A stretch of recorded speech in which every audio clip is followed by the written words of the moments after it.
हूँ 30 साल से, तो मैं भी मोदी जी को 30 साल से जानता हूँ, और वो उनको इतनी ये पसंद नहीं है जितनी हुई आज। और इसीलिए आप आज मेरी समझ में आया कि आज तक मोदी जी ने जो उन्हें भाषण अच्छा लगता है उसकी ट्वीट करके तारीफ करते हैं, लेकिन शिवराज जी की तारीफ आज तक नहीं की उन्होंने, जबकि इतना लंबा चौड़ा ये भाषण देते हैं। उनके आज कम से कम 200 बार उन्होंने नाम लिया होगा, और ऐसा कर दिया कि 2014 के पहले इस देश में कुछ हुए नहीं था, न बिजली खंबे थे, न बिजली थी, कुछ प्रगति हुई नहीं थी, न रेल थे, न ग्रामीण विकास हुआ था, न सड़क हुआ था, कुछ भी नहीं। यानी देवगौड़ा जी भी सुनते रहे कि वो भी 1 साल प्रधानमंत्री थे, उनके जमाने में कुछ नहीं। अटल जी भी प्रधानमंत्री थे, उनके जमाने में कुछ नहीं हुआ, बस सब 2014 के बाद ही हुआ। कमाल है, शिवराज जी ने भी आज क्या भाषण दिया, आप लोग तालियां बजा रहे, अरे कुछ तो समझाओ। तो माननीय निर्मला जी नहीं है, मुझे लगता है वित्त मंत्रालय के वित्त राज्य मंत्री जरूर होंगे, तो अपना भाषण शुरू करता हूं कि वित्त मंत्रालय का ये विनियोग विधेयक जो कि एक औपचारिकता है, ये जो है जो अतिरिक्त राशि लेना होता है, जो कि करीब 2,18,000 करोड़ के करीब 2,81,000 करोड़ 200 जो है गवर्नमेंट ने सैंक्शन लिए है। हालांकि इसमें सिर्फ जो है उन्होंने 36,000 करोड़ का जो है चार्ज एक्सपेंडिचर दिखाया, लेकिन ये परंपरा होता है। और मेरा ही मानना है कि वित्त मंत्रालय को ध्यान देना चाहिए कि जो पैसा दे रहे हैं उसकी जो है उसका पूरा डिटेल भी, विस्तार भी जो है उस मंत्रालय से जरूर लेना चाहिए। वो कुबेर की तरह होता है वित्त मंत्री, और कुबेर का काम सिर्फ पैसा देना नहीं है, ये भी पता लगाना है कि वो कैसे खर्च होता था। जो काम योजना आयोग पहले करती थी, लेकिन अब वो पूरी तरह से नहीं हो पा रहा क्योंकि योजना आयोग खत्म हो गया, और वित्त मंत्रालय को देखना चाहिए। जैसे उनके उदाहरण के लिए डिफेंस मिनिस्ट्री, रक्षा मंत्रालय, कल उन्होंने भी जिक्र किया था, शक्ति सिंह जी ने भी इसका, रक्षा मंत्रालय पे जो खर्च है, तो अब आप ये कोई जो है उसके मामले में ये देखना पड़ेगा, नई रणनीति बनानी होगी। हमारा मेजर एक्सपेंडिचर आर्मी पे है, लेकिन पिछले युद्ध में आपने देखा कि 1 इंच भी मूवमेंट जो है आर्मी का नहीं हुआ, सारा युद्ध आसमान में लड़ाई, सारा युद्ध जो है आज जो चाहे ऑपरेशन सिंदूर हो, सिर्फ आसमान का युद्ध था, मिसाइल्स का युद्ध था, ड्रोन का युद्ध था। और इसी तरह जो है आज इजराइल और अमेरिका का जो ईरान में चल रहा, वो भी मिसाइल्स का युद्ध है, ड्रोन का युद्ध है। तो स्ट्रेटजी बदलनी पड़ेगी, हमें अब फोकस वहां करना पड़ेगा, मिसाइल डेवलपमेंट प्रोग्राम बनाना पड़ेगा। ट्रंप ने कहा था मैं 3 दिन में वार खत्म कर दूंगा, आज 18 दिन हो गए, कर पाए? क्योंकि ईरान का जो मिसाइल डेवलपमेंट प्रोग्राम था इतना बड़ा था कि आज तक वो लड़ रहे हैं, उनका मुकाबला कर रहे हैं। तो इसलिए जो है हमें भी अपनी रणनीति ढंग से सोचनी पड़ेगी कि हम जो पैसा दे रहे हैं अतिरिक्त जो है बजट के प्रावधानों में, तो हम उसको खर्च कहाँ पे करें, मिसाइल डेवलपमेंट प्रोग्राम, और उसके साथ साथ जो है टेक्नोलॉजी डेवलपमेंट। इन्होंने कल कहा था कि रिसर्च डेवलपमेंट R&D पे खर्च होना चाहिए, तो मैं भी इस बात का समर्थन हूँ कि उसको करना चाहिए। दूसरी ये है कि जैसे चीन ने PL-15 और PL-18 अब डेवलप किए उनकी मिसाइल। अगर PL-18 मिसाइल तो इतनी खतरनाक है कि उसके बाद छोड़ने के बाद मैनुअल कंट्रोल ही नहीं उस पर रहता, कहाँ चली जाए। तो आपको इस मुकाबले के लिए तैयार रहने के लिए क्या स्ट्रेटजी है, कैसे डिफेंस मंत्रालय, रक्षा मंत्रालय उस पर कर रहा है, ये बहुत जरूरी है कि वित्त मंत्री जी उसको इंश्योर करें। दूसरा, ये ड्रोन की बहुत बड़ी समस्या है, एंटी ड्रोन टेक्नोलॉजी पे क्या काम हो रहा है, ये भी रक्षा मंत्रालय को देखना पड़ेगा। ड्रोन एक इतनी बड़ी समस्या है कि ये 50 किलो तक एक्सप्लोसिव लेके जा सकता है और कहीं भी गिरा देता। कल वो बता रहे थे पंजाब के एक सांसद की, वो ड्रोन के जरिए जो है भारत के अंदर पंजाब में जो AK-47 तक गिरा देते हैं, जिसका फायदा आतंकवादी ले सकते हैं। तो आपकी ड्रोन टेक्नोलॉजी के लिए आप क्या क्या कर रहे हैं, ये भी बहुत देखना जरूरी है।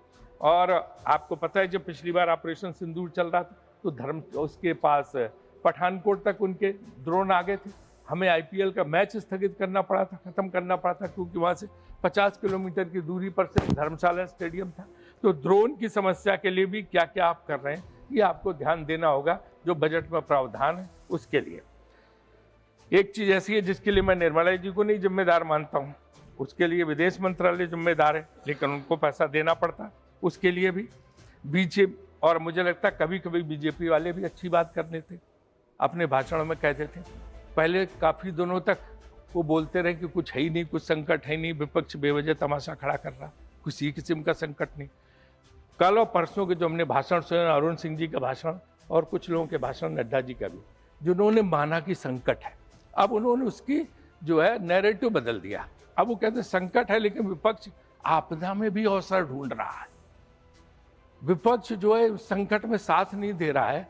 अभी गैस वगैरह का संकट है, गैस LPG का संकट है, उसमें विपक्ष अवसर देख रहा। अरे मुझे तो याद है कि 10 रुपए भी बढ़ते थे तो आप मंत्री जो बाद में हमारी बहन जी हैं, आपको याद होगा स्मृति ईरानी जी, बहुत लोग सड़क पर सिलेंडर लेके बैठ जाते थे।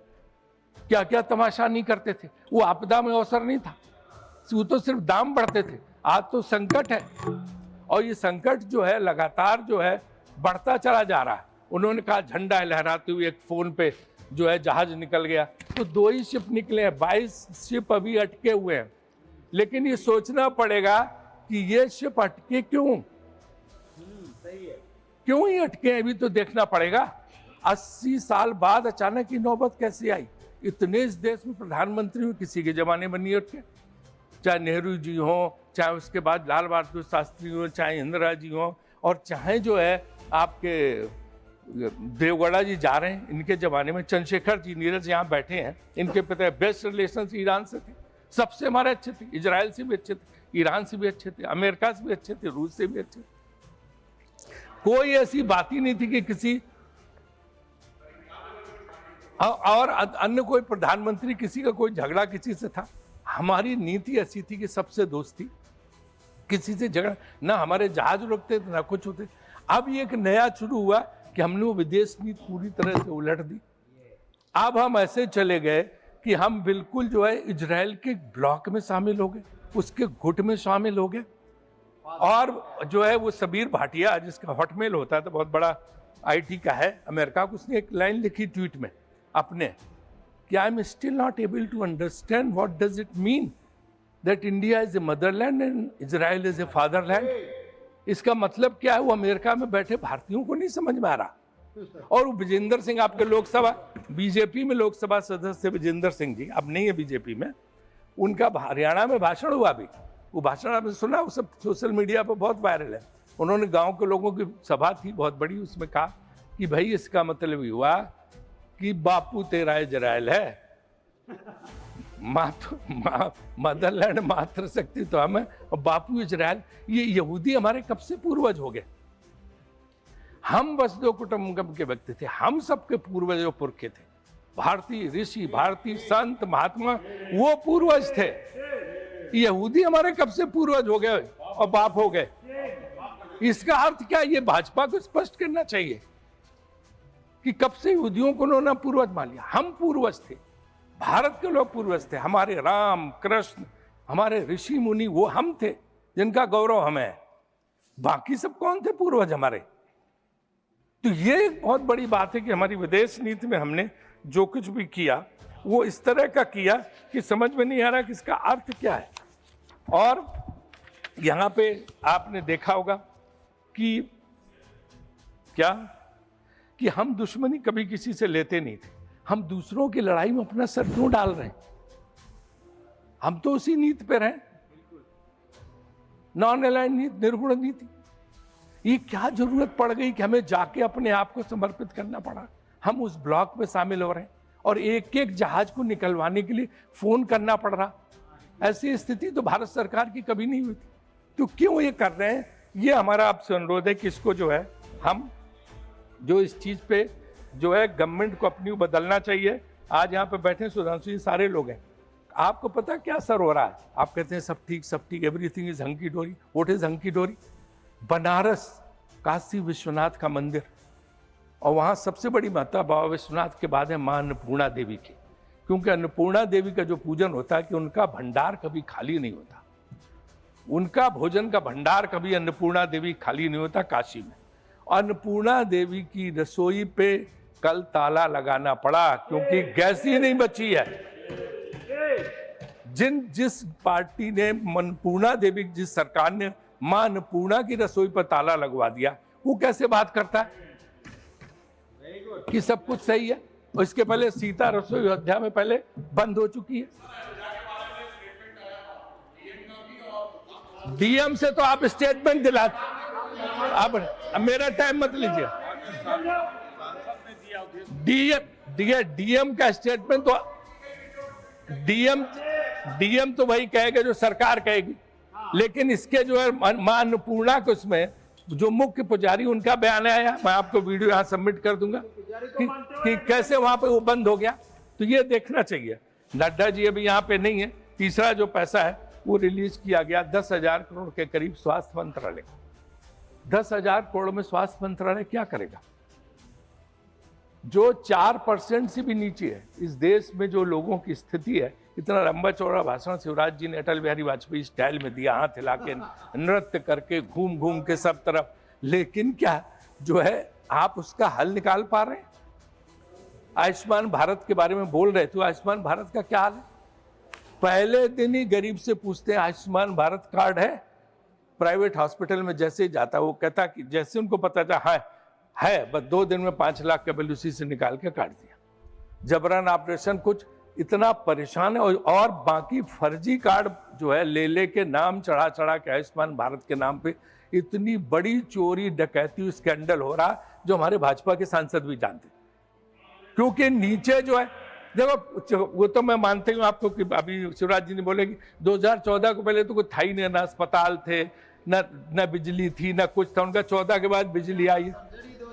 माननीय मोदी जी, उसके पहले तो कोई था ही नहीं देश में। देखो सिर्फ सड़क, जंगल, नदियां थी। फिर जब 14 में मोदी जी आए तब आपका कभी घर बना होगा, आपके लोगों के बच्चों को नौकरियां मिली होंगी। इसके पहले तो कोई था ही नहीं। तो इसलिए उस पर मत जाओ कि पहले क्या होता था। सब प्रधानमंत्रियों ने काम किया, ऐसी भावना रखो। और मोदी जी ने स्वयं अपने भाषण में कहा था कि मैं हर प्रधानमंत्री के योगदान की सराहना करता हूं। तो इसलिए उसी पर कायम रहो। ये ज्यादा जो है इस चक्कर में, खुश करने के चक्कर में वो खुश नहीं होते हैं, मैं भी उनको जानता हूं। तो इसलिए जो है आप लोग उसमें बीच में टोका टाकी मत करें। हम तो आयुष्मान भारत का इनको देखना पड़ेगा। हम मानते हैं कि योजना अच्छी है, सब जगह पैसा जाना चाहिए, लेकिन उसका भयानक दुरुपयोग हो रहा, वो एक स्कैंडल में तब्दील हो चुका है। और लोग पूछते रहे। और ये जितने प्राइवेट हॉस्पिटल्स हैं उनका जबरदस्त जो है शोषण कर रहे हैं लोगों का। तीसरी, पब्लिक हेल्थ पे क्या खर्च है। आप देखिए पोल्यूशन रिलेटेड बीमारियां, आज प्रदूषण का इतना बड़ा संकट है, दिल्ली को छोड़ दिए हर जगह है, और उसके नाम पे कुछ भी नहीं है। जो इन्होंने सैंक्शन किया था पैसा, मैं बताता हूँ, इसमें दिया 1300 करोड़, उसको घटा के उन्होंने 858 करोड़ कर दिया।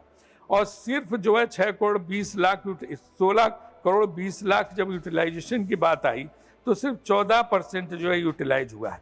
और राजधानी दिल्ली में जो उन्होंने NCAP का फंड दिया था उसका भी बहुत